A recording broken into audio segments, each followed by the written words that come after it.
Listen while the makers of Rexall drug products and 10,000 independent Rexall family druggists bring you Dick Powell as Richard Diamond, private detective.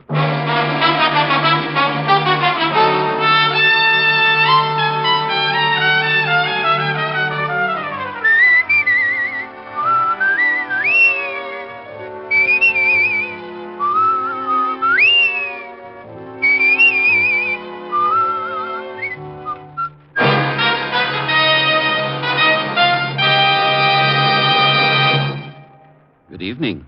This is your Rexall family druggist with a message that will save you money. Tomorrow morning at Rexall drugstores everywhere, Rexall's world-famous 1-cent sale begins. From then on through Monday, October 23rd, you can buy 2 regular guaranteed Rexall products for the price of 1 plus 1 cent. For example, the regular price for the 100-tablet bottle of Rexall aspirin is 54 cents. During Rexall's 1-cent sale, you get 2 bottles for 55 cents. That's right. Just a penny more buys twice as much. What's more, this offer of 2 for the price of 1 plus a penny applies to literally hundreds of items. From vitamins to mineral oil, from cold cream to iodine, from shaving needs to Christmas cards. And what's more important, these are Rexall products, and you can depend on any drug product that bears the name Rexall. Good health to all from Rexall. Now your Rexall family druggist brings you another half hour with Richard Diamond, private detective, starring Dick Powell.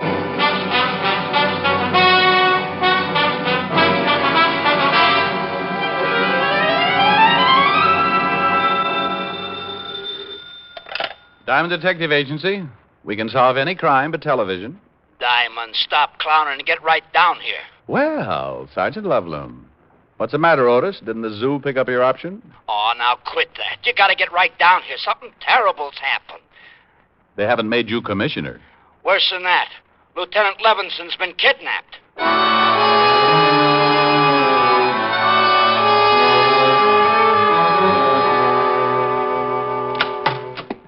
Diamond to see you, Captain. Hello, Collins. Oh, all right, Diamond. Otis just called me about Walt. Now, look, Rick. I know Walt's a personal friend of yours. He's a good friend of mine, too. But this is police business. A cop's been kidnapped. Diamond was a cop for 6 years. I don't need a case history, Sergeant. Oh, get off it, Charlie. I'm down here to help. Of course you are. But there's one thing I won't stand for, Rick. The way you operate. Well, what's the matter with the way I operate? I know how you feel about Walt, and when a guy feels that strongly about someone, he's liable to do a lot of things to get a few answers. Oh, for Pete's sake, Charlie. What are you going to do? Hold a tea party and hope someone will spread some gossip? That's not fair, Rick. Well, if you think I'm going to sit back knowing that Bert Fisher's got Walt... Who said anything about Bert Fisher? Well, nobody had to say anything. Pretty obvious, isn't it? Walt sent Bert's brother Art to the electric chair. Bert swore he'd get Walt for it. Fisher dies tonight, doesn't he? Yeah. Sure, I think it's Bert Fisher, too. And we're going to do everything about it we can. Bert's been to Detroit, hasn't he? Yeah. I've got a call into Detroit. Should be hearing any time. This phone call you got saying they had Walt. I didn't have time to trace it. The guy said Walt was being held, and when Art Fisher dies tonight in the chair, so does Walt. Charlie, I'm going to work on this thing whether you like it or not. Yeah, that figures. But I promise you, Rick, I won't save your skin if you get out of line. Any leads yet? No. You're rounding up the usual stoolies. Well, I know a couple of boys who might have a few angles. Who? Nobody who would give you any information. These guys aren't stoolies. They might tell me because I think they like me. You see, Charlie, sometimes it pays not to be a cop. I'll expect any information you get, Rick. Oh, sure. Well, I'll see you later. Rick? Yeah? Be a good boy, will you? Collins, if we don't find Walt by 11 o'clock, can you hold up Fisher's execution? No. Oh, it's swell. I'll keep in touch. Hey, Diamond, you think you can do anything? And I can try. Do me a favor, Otis. Okay. Get me a complete background on Bert Fisher. Everything. All his friends, his record, as far back as you can go. Gee, Diamond, I'm scared for the lieutenant. You're not alone with that one, Otis. In the Bowery, living in a broken-down rooming house, was a man. 20 years ago, he'd come to the big city with his trumpet tucked under his arm. He'd started playing with little combinations along 52nd Street, and pretty soon the word got around. Everyone came to listen to him. They called him the Dean of Jazz, and the title stuck. Then one night he had an argument with one of the Fusari mob. And the next morning, they found him in an alley, half dead, his face beaten to a pulp. It was a long time before the dean could get around again, and it was a lot longer before he could play his trumpet.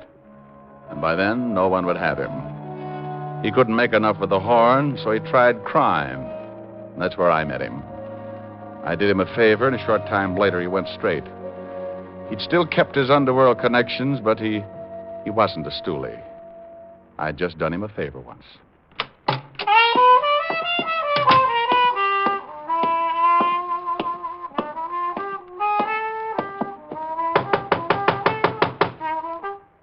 Yeah, who is it? Richard Diamond. Oh. Hello, Diamond. How you, Dean? Like to see you. Yeah. Yeah, I kind of figured you would. Dean, you ever run into a guy named Fisher? Bert Fisher? How about a drink? No, thanks. Skull.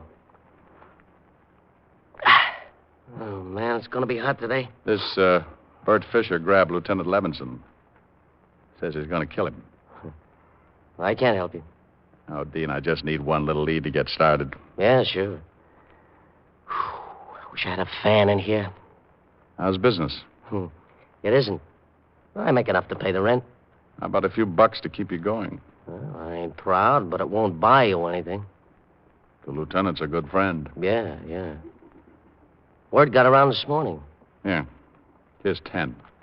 Buy yourself some groceries. Oh, thanks. You did me a favor once. Forget it. Bert Fisher's got a lot of rough hoods working for him. They're most all from Detroit, but they kill the same as anyone from here. Mm-hmm. Dean, do you know anything at all? I might. Who wants to die?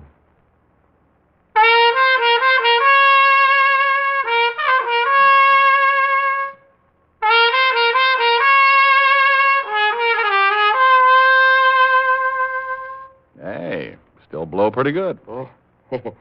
Sure, me and Bix. Well, I'll see you around. Yeah, thanks for the 10. Oh, Dean, about 11 o'clock tonight, play a few bars of the funeral march. Oh, Diamond, Yeah? you remember this tune, don't you?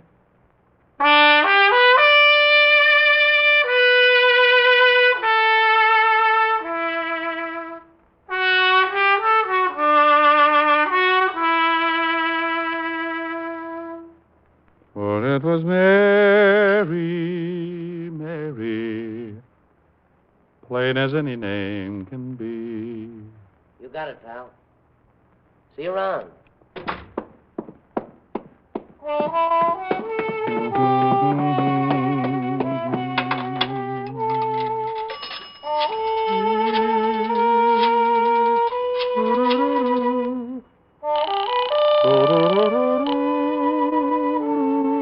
Precinct Sergeant Loveloon. Oh, this is Diamond, Otis. What'd you find out? Oh, I got reports on everybody we know is connected with Bert Fisher. You want me to read them off? Anybody on that list named Mary? Mary? No, these guys are all named Hallelujah or something. Look, check all of those names and see if Fisher or any one of his boys ever knew a girl named Mary. Then after you do that, You'll what? Holy smoke, I'll talk to you later.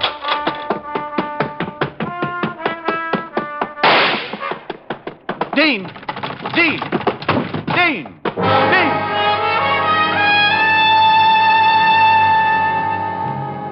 The Dean had blown his last note.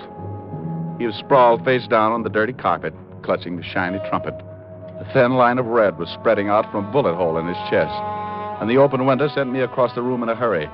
I looked out on the fire escape to see a man drop to the alley below. We both fired a split second apart. He staggered as my slug knocked him against the building, and then before I could try again, he disappeared around the corner. I turned, looked down at the Dean, and wondered if Gabriel was getting a lesson in jazz.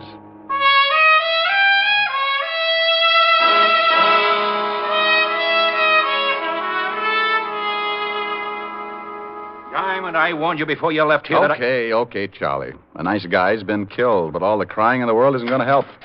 Hey, I got something, Diamond. Let's see. Good grief. He's got the whole department working for him. Come on, Otis. What have you got? Is it all right, Captain? Yeah. Go ahead. I should be in the second-hand business. Report on one of Fisher's old mob, Lou Baxter. Only one of the whole bunch who had a girl named Mary. Mary? Who's Mary? Charlie, look at this picture. Lou Baxter. I've been looking at it all morning. Oh, take another look. This is the guy I shot climbing down off the fire escape after he killed the dean. What? Holy smoke. You know where you can pick him up? Oh, he's a local boy, all right. Didn't go back to Detroit with Fisher. I've had a call on him since 10:20 this morning. Hey, what about that girl, Otis? Name's Mary Sinclair. Used to go with Lou Baxter, Captain. No address on her. Mary Sinclair and Lou Baxter, huh? Well, it's the first lead we've had. I'll get the boys on it. Charlie had his methods and I had mine. Otis got in touch with the musicians local, and in half an hour I had a list of all the places the dean had worked since the union had a record on him. I started checking dives, restaurants, jam joints, questioning owners, bartenders, waiters. No one knew a girl named Mary Sinclair.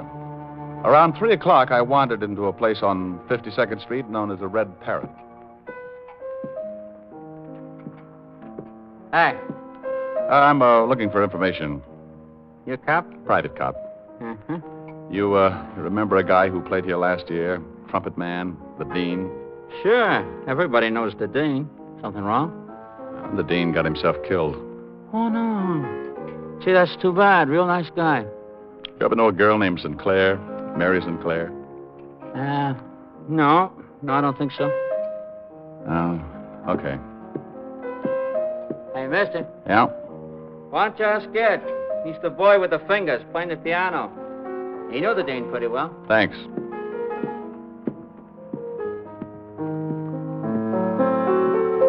You, Ed? Yeah. What can I do for you, Pops? I understand you're a good friend of the dean's. Sure, we're compatible, but I ain't seen him in a while. You looking for him? No, for a friend of his, a Mary Sinclair. Cute chick. Where can I find her? Why do you want to find her, Pops? Well, the dean was murdered a few hours ago. She used to live over on 47th Street, 69 West. But that was a year ago. You sure about the address? Couldn't forget it. We had a few balls up there. She was kind of a flip. We had a little combo in here, pretty crazy, too. She used to come in and listen. Real hep on jazz. Knew all the old-timers by name, like the dean. Remembered when he was tops, before he got hurt. You ever hear him in those days? Yeah.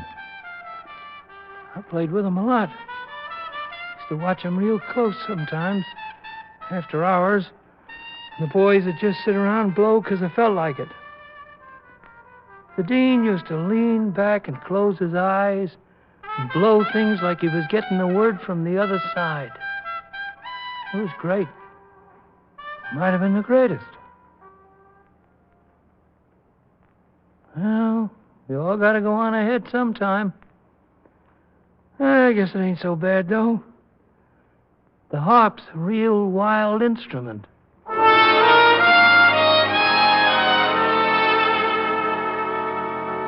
I left the piano player and headed for the address he'd given me. There was a good chance Mary Sinclair wasn't living there anymore, but it was the closest I'd come to any kind of a lead. When I got there, I held my breath and looked at the mailbox. Score for Diamond. Miss Mary Sinclair still lived in the building.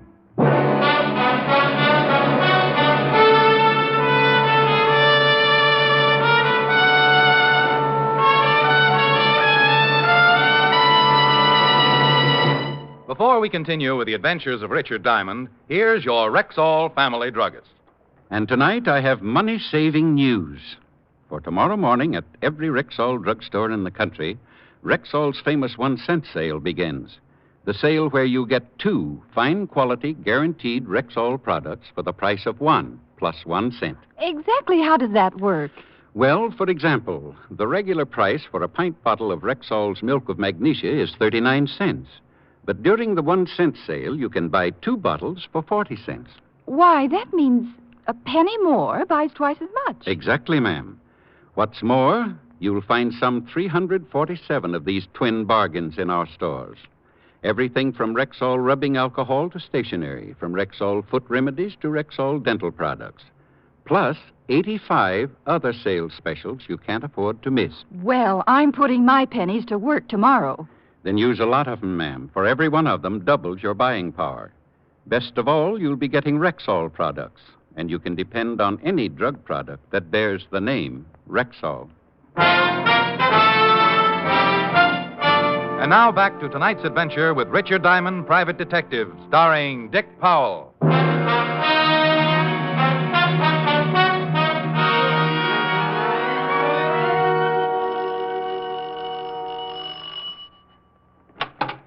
Yeah? Oh, hello. Mary Sinclair? Yeah. Whatever you're selling, I'll take a dozen. I'd like to talk with you. I'd like you to. Some other time. I'm busy right now. I'm afraid this can't wait. It'll have to, baby. Give me a call. Plaza 45466, Mr. Diamond. Okay, doll. Call me tomorrow, huh? You got your foot in the door, honey. Old habit. Can't seem to break it. Well, I'll break it for you, honey. Your whole leg. You'll be sorry, doll. All right, baby. Make it quick, huh? What do you want? Let's talk inside. I told you. Yeah, I know. It's cooler in here. The coolest. But it won't be for long. Where's Lou Baxter? Who? You know, the boy you used to run around with. I ran around with a lot of boys. Ever since I was in grammar school, I ran around with boys. It's a hobby. Where's Lou Baxter? Baby, I don't know. You want to twist my arm? Go ahead, it might be fun. He just killed the dean. He did? Shame on him. Forget it, Mary. Hey, Lou. Get out of the way. That's the guy who put a slug in me. Look like you're in pretty bad shape, Baxter. Doctor's coming. But he ain't gonna be able to help you. See, honey, you should have come back tomorrow. Shut up. Well, wouldn't have been half so painful. I want Bert Fisher. Well, good for you. Get away from that door. Now, walk into that other room. Drop it back. You didn't want to play. You shouldn't have done that, Charlie. I needed him alive. That's gratitude for you. I knew you'd get into trouble, Diamond. So I tailed you from that last bar on 52nd. Is this Mary Sinclair? Charmed, I'm sure. Ought to stay here. Call the wagon. Right. There's a doctor coming up. I doubt if he's legit. Wait for him, then bring him down to the station, Otis. Right. Come on, Miss Sinclair. Sure, honey. You know, Mr. Diamond, I think I'll have to break that date for tomorrow.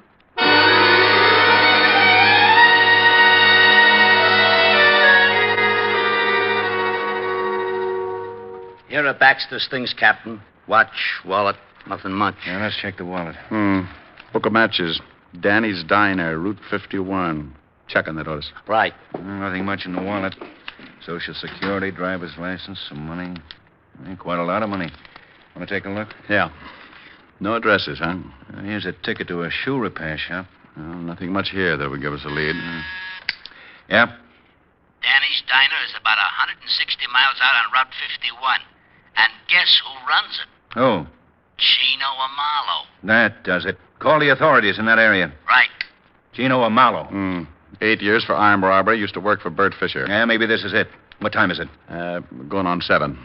This better be it. We only have 4 hours, and you got to drive 160 miles.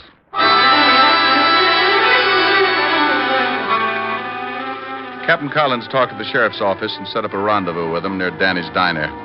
Then we piled into a squad car and roared across the 59th Street Bridge for Route 51. Step on it, Otis. We're doing 80 now. Then do 90. It's getting late. Rick, you think we should bust right in the diner and take Amalo? No. Amalo doesn't know me. Never seen me. You stake out your men around the place and I'll go in. Give me a couple of minutes, then you come in, work on Amalo a little, and then leave. If he knows where Fisher is, he'll try to get in touch and I'll tag him.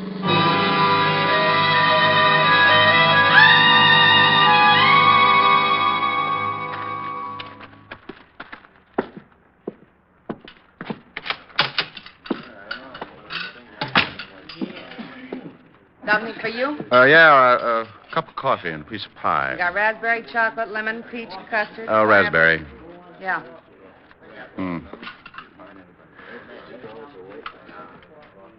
Here you are. Where's the closest gas station? About a mile down the road, but I think it's closed. It's after 10. Closes at 10. Oh, thanks. Miss? Miss, Yeah, where's Tino Amalo? in the back. You want him? Call him. Sure. Hey, Mr. Amalo, someone wants to see you. Okay, be right there. Yeah, something I can do. Oh, what are you doing way out here, Captain? This your book of matches? Yeah, that's the name of my place. These matches on Lou Baxter. Baxter's dead. Oh, that's too bad. You're not going to tie Baxter up with me, are you? Lots of people come in here and take my matches. If Baxter came in here, you saw him. You're an old friend. Well, sure, I know Lou, but I ain't seen him in years. We got word your old boss is in town, Bert Fisher. Oh, is that right? Know where we might find him? No, I haven't seen Bert in years either. Look, Captain, I've been going straight. Sure. You're a little out of your territory, ain't you? This is unofficial. You were in my jurisdiction, I'd haul you in. Look, I tell you, I'm going straight. I don't know nothing about Lou Baxter or Bert Fisher. Okay, Amalo. You may hear from me again. Nice seeing you again, Captain. No, miss. More coffee? Yeah. Where's the phone? Right over there on the wall. Is there another one? In the kitchen, but you can't use that. Hey, you can't go back there. Honey, it's the police. You stay where you are. Oh, okay. Yeah. This is Tino. Let me talk to Fisher. Hey, what are you doing? Don't move, Amalo. What is this? Cover up that mouthpiece. Cover it up. Okay. Now, when you get Fisher on the line, say what I tell you. Hold that receiver out so I can listen. Look, friend. You look. Say one thing wrong, and I'll use this gun. You a cop? None of your business. Well, look, Yeah, what do you want, Amalo? There he is. Tell him you just heard Baxter was killed. Hello. Tell him. Hello. Look, I just got news that the Baxter was killed. Yeah? Okay, anything else? Say no, that's all. No, that's all. So what's the matter with you? Oh, nothing. Okay. You got any more news? Keep in touch. Hang up. Now, where's Fisher hiding out? Get up. Where's Fisher hiding out? You dirty flat-foot. You nearly bust my jaw. Only nearly? Where is he, Amalo? Well, look, you kill me if I tell you. That's getting late. Are you going to tell me? Okay. He's in a cabin about a mile up the road. Come on. You're going to show us.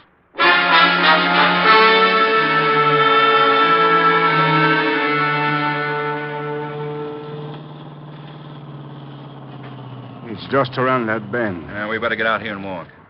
How many men has he got in there with him, Chino? 2. Whose cabin is it? Mine. Otis, get out and tell the rest of the men to douse their lights and come over here. Right, Captain. Here's a piece of paper. Draws the floor plan of that cabin. Here, I'll give you some light. Okay, go ahead, Amalo. How many rooms? 3. Hey, we're all set, Captain. Okay. One big room with a door here, a kitchen here, and a bedroom here. Oh. Where's Lieutenant Levinson? I only been up there once since they got in. He was in the bedroom. How about closets, back door? One closet in the main room here, one in the bedroom here. Let's see, a broom closet in the kitchen and the back door here. Has it got an attic? No. Where's Fisher's car? Parked around the back in the shed. Okay, I'll have the men stake out the place. You're going to take me up there, Amalo. Me? He's going to take us up there. You're a civilian, Rick. If there's any shooting to be done... If there's going to be any shooting, I'm going to be in on it. Wait a minute. Who said I was going to take you guys up there anyway? I did. I told you everything I know. I ain't going to get my head shot off. You're going to walk us up there, Marlowe, and you're going to knock on that door. No. And you're going to get them to open up. Look, they're loaded with artillery, shotguns. When the door opens, you duck. Okay, suicide. You heard what the captain said, Marlowe. I'm a civilian. Without a badge, I'm allowed to get pretty nasty with you. Look, you can't make me do something I don't want to. I know my rights, Captain. You know something, Rick? I think I'm catching a cold. I can't hear a thing. Hey, now, wait a minute. I'll go check the men. I trust you'll not take advantage of the prisoner, Rick. I couldn't hear if he yelled or something. Wait. Okay. Fine cop. All right, let's go. All right, men. Yes, sir. Listen now. I'm going up with Diamond. 3 of you take that side of the house. 3 take the other. Yes, sir. You and you go around in the back to the shed where the car is. Yeah. Otis? Yeah? You and this man cover the front, but stay out of sight. If it comes, it'll come in a hurry, so close in fast. And look, boys, the lieutenant's in the back room, so try and be as careful as you can. All set? Yep. Let's go, Amalo.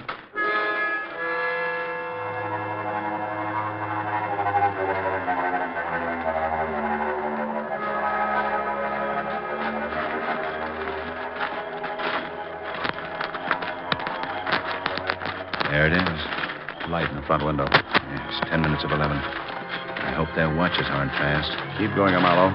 Okay, Otis. You two drop here. Right, Captain. Good luck. What are you stopping for, Amallo? I just remember they told me to yell if I came up. If you try to pull anything... No. Honest. They told me to yell. Okay. You stay here. We're going up on that porch. Count 20, then yell. And play it smart. I won't fool with you, Mallow. Okay, Captain, but I'm scared stiff. You're not alone. Come on, Charlie. So this guy's right up there on the lamp, see? You know what he's running for. I told the guys. Get on that side of the door.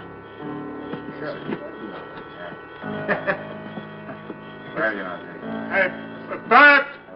Bert, it's me, Chino. Hey, Bert, I gotta see you. You alone? Yeah. Can I come up? Throw a light on him, Ed. Okay, come on up. Get him right. Why are you getting top? One going into the room. Take out! Okay. Don't shoot anymore. I'm hurt. See you, Walt. Okay. Walt? Well, it's about time. Get these ropes off me. You okay, Walt? Yeah. Thanks, Charlie. What time is it? 11 o'clock. Happy birthday.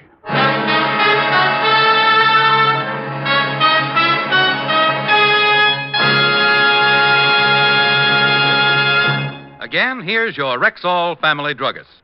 Once more, let me remind you that tomorrow, Rexall's mighty 1-cent sale begins. The sale where you get 2 guaranteed Rexall products for the price of 1 plus a penny.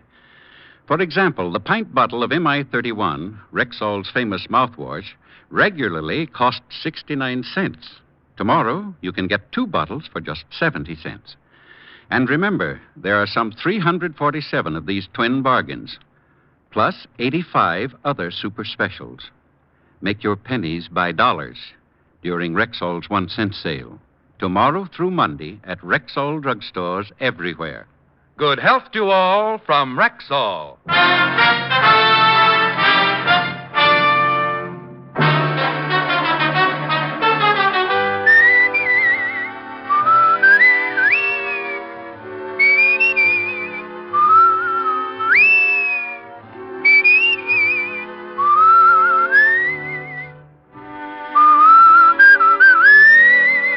Richard Diamond, Private Detective, stars Dick Powell in the title role and was written by Blake Edwards, with music composed and conducted by Frank Worth. Dick Powell can soon be seen in the Metro-Goldwyn-Mayer production, Right Cross, in which he co-stars with June Allison and Ricardo Montalban. Featured in tonight's cast were Wilms Herbert, Bill Johnstone, Sidney Miller, John Stevenson, Arthur Q. Bryan, Virginia Gregg, and Jay Novello. Richard Diamond, Private Detective, is produced and directed in Hollywood by Jaime Del Valle.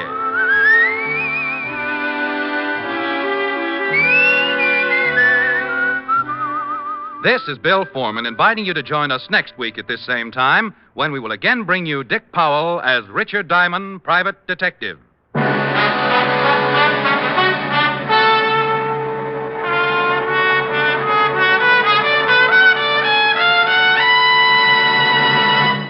Remember, tomorrow starts the 4 biggest bargain days in the year. Rexall's nationwide 1-cent sale. The sale where you get 2 top-quality guaranteed Rexall products for the price of 1 plus 1 cent. Remember, tomorrow, Friday, Saturday, and the following Monday, just step inside a Rexall store where you buy twice as much for a penny more.